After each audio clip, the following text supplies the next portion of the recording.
नमस्कार, शंखनाद न्यूज चॅनलच्या मराठी बातमीपत्रात आपलं स्वागत आहे। बघूयात आजच्या महत्त्वाच्या घडामोडी। पुण्यातील सतीश वाघ हत्या प्रकरणात मोठी अपडेट हाती आली आहे। सतीश वाघ यांच्या हत्येची सुपारी त्यांच्याच पत्नीने दिल्याची माहिती समोर आली आहे। या हत्या प्रकरणात पोलिसांच्या गुन्हे शाखेने वाघ यांच्या पत्नीला अटक केली आहे। पोलिसांच्या गुन्हे शाखेच्या धक्कादायक माहितीने राजकीय वर्तुळात खळबळ उडाली आहे। आरोपी पत्नीला आज न्यायालयात हजर करण्यात येणार आहे। आपल्या सर्वांना कल्पना आहे, हडपसर पोलीस स्टेशन अंतर्गत सतीश वाघ यांचं किडनॅपिंग होऊन नंतर त्यांचा मर्डर करण्यात आलेला होता आणि त्या प्रकरणामध्ये गुन्हे शाखेमार्फत संबंधित जे ते आरोपी होते त्यापैकी 4 आरोपींना पहिल्या दिवशी अटक करण्यात आली होती आणि नंतर एका फरार आरोपीला सुद्धा पोलिसांनी उस्मानाबाद जिल्ह्यातून अटक करण्यात आली होती। या 5ही आरोपींचं इंटरोगेशन पोलीस कस्टडीमध्ये झालेलं होतं। त्याच्या अनुषंगाने बरेचसे पुरावे हे पहिल्या 10 दिवसांमध्ये तपासामध्ये पोलिसांनी गोळा केलेले होते।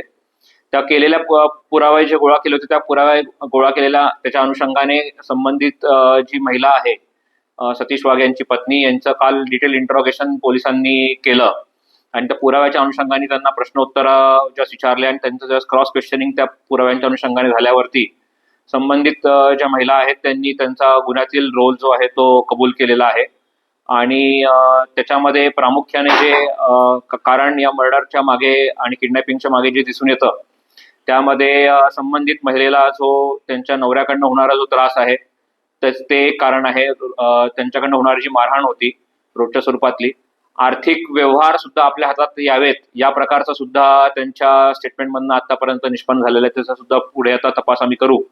आणि तिसरं एक जे कारण प्रामुख्याने जे समोर येत आहे त्याच्यामध्ये जो यातला प्रमुख आरोपी अक्षय जवळकर आहे, ज्याने ह्या कटामध्ये पूर्ण सहभाग आणि पूर्ण प्लॅनिंग केलेलं होतं, त्याच्यासोबत या महिलेचे संबंध असल्याचं सुद्धा तपासामध्ये निष्पन्न झालेलं आहे आणि त्या अनुषंगाने त्यांनी कबुली सुद्धा त्यांच्या जबाबामध्ये आता दिलेली आहे। अतिरिक्त जे काही पुरावे आहेत ते गोळा करण्याचं काम आता पोलीस दलातर्फे चालू आहे। अक्षय जवळकर जवळजवळ 15 वर्ष हा त्यांच्या इथे भाडेकरू म्हणून राहिलेला आहे। आई वडिलांसोबत तो तिथे यांच्या इथे भाड्याने रूम घेतलेली होती आणि त्या ठिकाणी 2001 ते 2016 दरम्यान त्यांचं वास्तव्य त्या ठिकाणी फुरसुंगी या ठिकाणी होतं। 2016 साली त्यांनी घर सोडलेलं होतं आणि त्याच्यानंतर तेथूनच एक 400-500 मीटर वरती अजून एक भाड्याच्या खोलीमध्ये सध्या त्याचं कुटुंब राहत होतं। आतापर्यंत झालेल्या तपासामध्ये 2 गोष्टी समोर आलेल्या आहेत की ज्याच्यामध्ये जवळजवळ 5 लाखाच्या आसपासची जी अमाऊंट आहे ती अक्षय जवळकर यांनी जे मारेकरी आहेत 4 त्यांना देण्याचं कबूल केलं होतं। त्यातले काही ऍडव्हान्स स्वरूपात त्यांनी दिले होते, त्यातली काही अमाऊंट पोलिसांनी तपासामध्ये आता रिकव्हर सुद्धा केलेली आहे, जप्त केलेली आहे आणि ही जी काही अमाऊंट आहे ही प्रामुख्याने अक्षय जवळकर यांनीच दिलेली। आतापर्यंत ही अमाऊंट मध्ये देण्यामध्ये पत्नीकडनं त्यांच्या ट्रान्सफरचं तसे पुरावे अजून आलेले नाहीत। पुढे तपास आता PCR घेतल्यावरती होतील। नाही, जसं मी सुरुवातीला सांगितलं की प्रामुख्याने संपूर्ण कटामध्ये, प्लॅनिंग मध्ये आणि हे ठरवण्यामध्ये त्यांचा सहभाग असल्याचं जे पुरावे पोलिसांनी पहिल्या 10 दिवसांमध्ये गोळा केलेले होते त्याच्या अनुषंगाने आम्ही काल क्रॉस क्वेश्चनिंग महिलेचं केल्यानंतर त्यांनी सुद्धा त्याच्या कटामध्ये त्यांचा सहभाग असल्याचे कबूल केलेला आहे। नाही, आतापर्यंत ह्यातले जे पहिल्या दिवशीची आपल्या तपासात जी माहिती आणि FIR मध्ये जी माहिती आली होती की 4 लोकांनी उचलून गेले, त्या 4ही आरोपींना पोलिसांनी ताब्यात घेतलेला आहे। त्याच्यानंतर याच्यातलं जो मूळ कटात ज्यांनी सहभाग प्लॅनिंग केलं होतं त्या अक्षय जवळकरला पण घेतलेलं आहे आणि आता या महिलेला ताब्यात घेतलेला आहे। 6 आरोपी अटक झालेत, अजून अतिरिक्त आरोपी निष्पन्न शक्यता कमी आहे, तरी पण आम्ही तपास करत आहोत।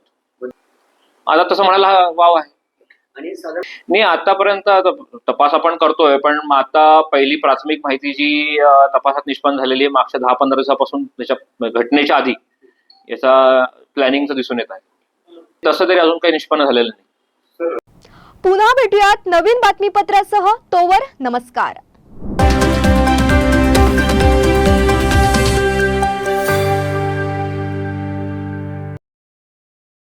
क्या आप इंटीरियर के बारे में सोच रहे हैं पर डिज़ाइन फाइनल नहीं कर पा रहे? होम इंटीरियर या ऑफिस इंटीरियर, किसी भी डिज़ाइन आइडिया को रियलिटी में कैसे बदले, आज हम ये जानेंगे इंडस्ट्री एक्सपर्ट्स से।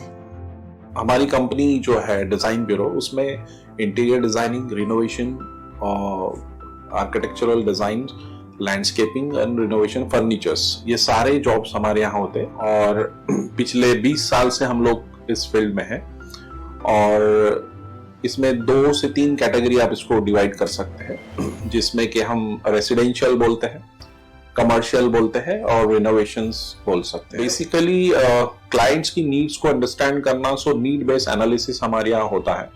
सो क्लाइंट्स के लिए हम लोग परफेक्ट इसलिए हो जाते हैं, या हम उनके लिए दोबारा, या किसी क्लाइंट्स के लिए हम चौथी बार काम कर रहे हैं because of their confidence with us, कि वो हमारे ऊपर रिलाई करते हैं। हम लोग अमित को पहले से ही जानते थे, तो उनको हमने बुला के उनको जो स्ट्रक्चरल यहाँ पे ब्रिक्स वर्क चल रहा था तभी से उनको कांटेक्ट किया, उन्हीं को जगह दिखाई, उनको स्पेस डिजाइन करने के हिसाब से कांटेक्ट किया, उन्होंने डिजाइन बना के दिया काफी अच्छा। जो भी उसमें जो भी चेंजेस थे उनको वर्कआउट किया हमने। जब जो मटेरियल लेना था वो साथ में हमारे आए, सिलेक्शन के लिए आए, वो जो भी सारा सिलेक्शन उन्होंने काफी अच्छे से करवाया।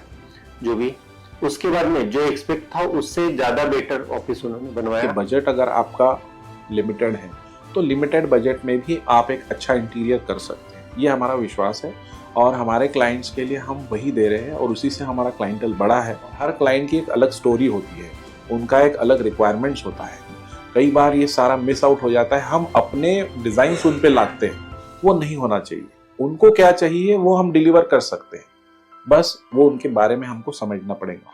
तो हमारे इसमें हम एक ही बोलते हैं कि ड्रीम कम्स ट्रू। आप ड्रीम देख रहे हो, हम उनको फुलफिल करेंगे, वो हमारी रिस्पॉन्सिबिलिटी है।